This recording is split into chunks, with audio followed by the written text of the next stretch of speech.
¿qué tal? Soy Sierra. Con este video, I wanted to share some tips on how I stay motivated in learning Spanish because it's a very common question that I get, and I know it can be pretty difficult motivating yourself in many areas of life, but learning Spanish, it takes a lot of motivation. So yeah, these are some things that I did to help me learn Spanish, and I'm actually in the process of trying to learn Italian. So I'm taking these same little tips and applying it to that language. Entonces, vamos a empezar, ¿vale? Alright, so the first thing I did was set a goal.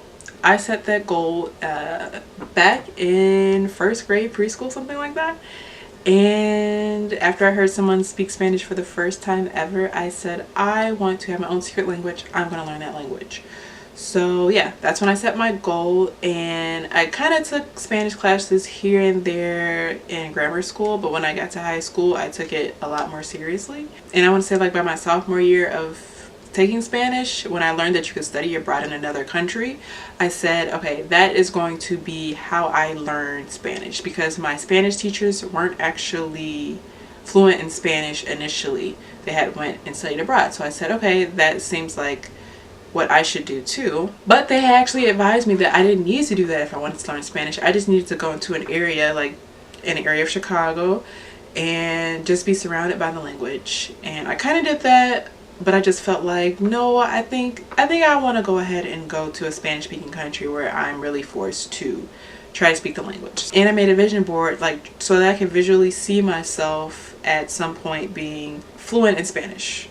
I'm still not fluent. I'll get into that a little bit later, but yeah. But basically what you can do is just have a picture of yourself, and then you can have like little speech bubbles coming out of you saying different phrases in Spanish, or maybe you envision yourself running a company and being able to be bilingual in it, and you want to give speeches in English and Spanish. Maybe you could just have like a picture of someone on a platform talking, have little speech bubbles coming from it, and then just place your head on there as if you're that CEO that is speaking in Spanish to your corporate company or something like that. But yeah, but just make sure you have a visual of yourself fluent in the language. So when learning a language, you are going to get discouraged, especially the more you really get into it, really absorb it and study it, the harder it's going to become. And then sometimes you may even have a tendency to compare yourself to other people who've been fluent or have learned the language as a child. I noticed that I was doing that a lot. My tip for you in that aspect is ask people who already speak the language pretty well, like, hey, I really need help understanding these grammar rules or these conjugations. Like, I feel like practice is key when learning a language, and the more you practice and get comfortable with it, the more confident you will eventually feel. Yeah, getting discouraged is completely normal. Understand that that's going to be a part of the process, but when you get discouraged, ask for help. But also continue to keep that big picture in your head, knowing that the reason I am doing this is because I want to be fluent for A, B, or C reason, and I promise you, you're going to get through it. Whatever you're having trouble with trying to figure out or trying to study, you will get through it. All you have to do is practice. And at the moment, of course, I still don't feel like I'm fluent, but I feel so much more confident when I talk, even though I know my accent is a little weird, and there's still a lot of things I don't say grammatically correct, but I'm still keeping the big picture in mind that one day I will be able to confidently say that I'm fluent. And every day I felt a little bit closer to that goal. The next tip to help you stay motivated is actually record yourself talking. Now, it may not seem like it's going to do too much, but I promise you, when you hear yourself every day speaking, you don't really hear the progress you've made. It takes you having to see where you once were and comparing that to yourself. You always want to compare yourself to yourself,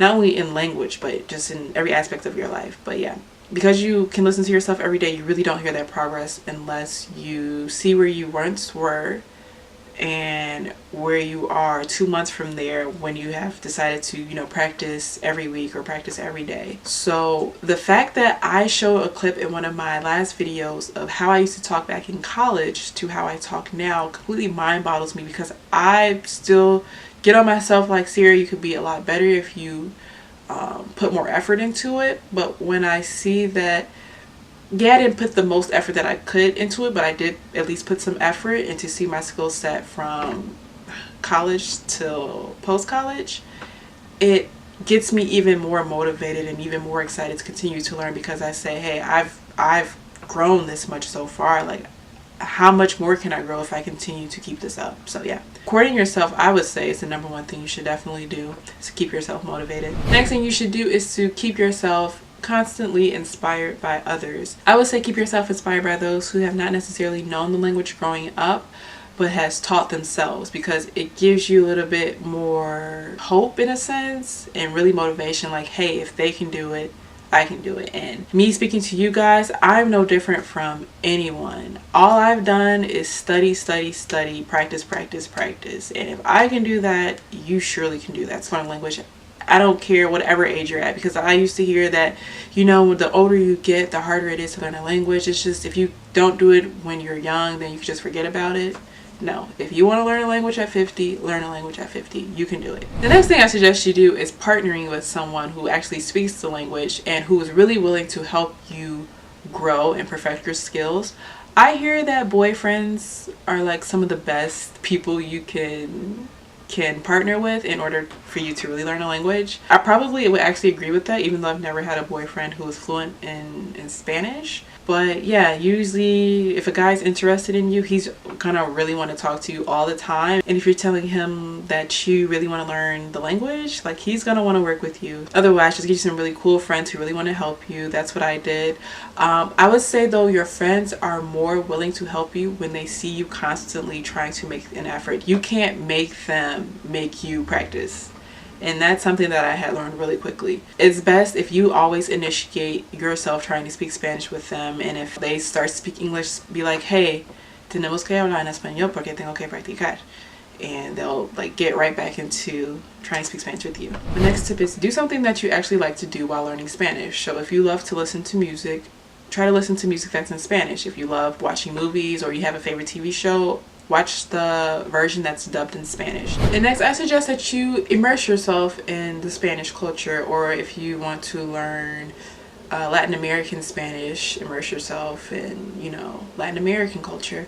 But whether or not you choose to study abroad, I just think that immersing yourself in the culture, even if you're doing it in your own home, helps you get more excited about learning their language. So for example, if you want to learn Castellano, try to learn about what they eat and try to actually cook the meals, or what they do in their free time. Actually learn how to play Spanish guitar. I mean, I'm still not that great, but it was all a part of the culture, and it just got me more pumped to learn the language. Okay, and my last tip, and I think this is the most important next to recording yourself, is to get your tail off of social media and study. It mind boggles me how much we spend on scrolling through other people's photos and lives when we could be using that time to better ourselves as opposed to comparing ourselves. But we waste a lot of time on social media. And if we even just spend half the time we do on social media, we would learn so much of the language where you wouldn't even necessarily have to go study abroad to feel confident speaking it. So yeah, those are my tips. If you have any tips that you want to add, feel free to leave them down below. Or if you have any questions for me, feel free to leave them there. I also have a lot of videos about my Spanish journey, how I've learned me speaking Spanish. So if you want to see videos like that, I do have a playlist. And also subscribe, because I do videos weekly. Yeah, until the next video. Assalamu alaikum. I want to thank me for doing all this hard work.